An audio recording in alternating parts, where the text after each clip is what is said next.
for today's episode, bumili ako ng nasa 2 kilong laman ng baboy at pinaggiling ko na to. At take note nga pala mga kasolid, pinahugasan ko na to bago gilingin. Iluluto ko kasi ang napakasarap at napakasolid na pambansang ulam ng mga Sharon. At kaya pala ito ang paborito na lang i-take out dahil hindi na kailangan ng plastic, minsan sinusuksok lang sa bulsa o kaya sa mismong bag. At eto nga pala ang gagamitin nating pangsangkap at tiniwa-hiwa ko na to bago ko ilagay sa food processor. At fast forward tayo mga kasolid, pagkalipas ng ilang minuto, sasangkapan ko na yung giniling ng sibuyas. At isusunod ko na rin ng carrots. Lalagyan ko rin ito ng green bell pepper at pamintang durog. Maraming salamat nga pala sa mga bagong viewers at followers dyan. Welcome na welcome po kayo dito. At nilagyan ko na nga rin pala ito ng asin mga kasolid at isang magic. Pero kung ayaw nyong maglagay, okay lang naman. At sinunod ko nang ilagay yung oyster sauce at yung celery. At syempre hindi kumpleto ang recipe natin ngayon kung walang itlog, kaya lalagyan ko ito ng 4. At siguradong nakatutok ngayon si Romana Pangan ng District Hospital ng Florida Blanca, Pampanga. Maraming salamat po sa panonood. At halu-haluin ko lang to mga kasolid hanggang sa magsama-sama ang mga solid na aromatics na nilagay natin. At shoutout nga rin pala sa mga masisipag nating workers dito sa Pinas at sa ating mga bayaning OFW. Mag-ingat po kayo lahat dyan. At syempre pati mga tambay, shoutout na rin. At siguro naman may idea na kayo sa recipe na to mga kasolid, pwede paki-comment naman. At pagkatapos ko nga pala itong halu-haluin mga kasolid, imamarinate ko lang ito ng nasa kalahating oras. Balikan natin mamaya. At fast forward tayo mga kasolid, pagkalipas ng kalahating oras, start na tayo magbalot gamit ang lumpia wrapper o yung tinatawag nilang pabalat. At syempre kung nanonood ka naman ngayon, i-mention mo yung kakilala mong Sharon. At siguradong nakarating na kayo sa part ng episode na to mga kasolid, pwedeng paki-comment naman kung tagasan ka para malaman ko kung saan umabot ang video to. Maraming salamat. At after ko makapagbalot, nag-init na ako ng mantika, start na tayo magprito. Pero dapat sa mainang apoy lang para hindi mabigla ang mga niluluto natin. At habang naghihintay tayo mga kasolid, gagawa muna ako ng napakasarap na sausawan. Bale naglagay lang ako ng 2 kutsarang mayonnaise, tapos nilagyan ko ng pamintang durog, asin. Sinunod ko na rin ang dried parsley at banana ketchup. Bale tansyameter nga lang palang gamit natin dito mga kasolid, wala tayong eksaktong measurement dito. At siguradong nanonood din ngayon si Jessica Oragon na Santa Cruz, Porac, Pampanga. At pagkalipas ng ilang minuto mga kasolid, pwede na yung piniprito natin, iseset aside naman natin to. At hindi ko na ipapakita ang pagprito sa lahat, baka naman kasi mainip kayo. At dahil luto na ang aking napakasarap at napakasolid na pambansang ulam ng mga Sharon, magpi-plating na tayo. At nakasubaybay din ngayon si Lagarto J ng Chicago, Illinois. At syempre dito na tayo sa pinaka-exciting part, ang tikiman time. Yun no, para sa inyo ito mga Sharon, kain po tayo.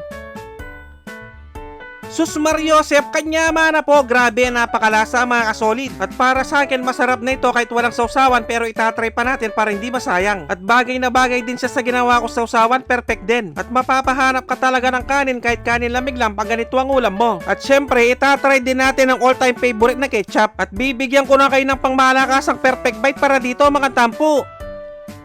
Taksya po na kalasa ng kalasa. At kung tiyempong hating gabi nyo naman napanood to mga kasolid, mag-automatic pansit canton na lang kayo mga bossing. Dapat yung spicy ha. At siguradong naglalaway din ngayon si Eduardo Roque Sikat ng San Jose del Monte, Bulacan. At si Norbert Dongo ng Apalit, Pampanga. At para naman sa mga Sharon, kung tiyempong hating gabi nyo naman napanood to, maghanap na lang kayo ng handaan bukas. Maraming salamat sa mga walang sawang sumusuporta at sumusubaybay sa aking mga video. At sa mga walang sawang nagsishare, maraming salamat, napakasolid nyo. Sobrang na-appreciate namin kayo lahat. At dahil mainalan yung apoy kanina mga kasolid, tingnan nyo naman lutong-luto sa loob. Maraming salamat sa panonood. Magluto na kayo ng pork lumpia Shanghai. Mag-ingat ang lahat, basta Kapampangan, manyaman!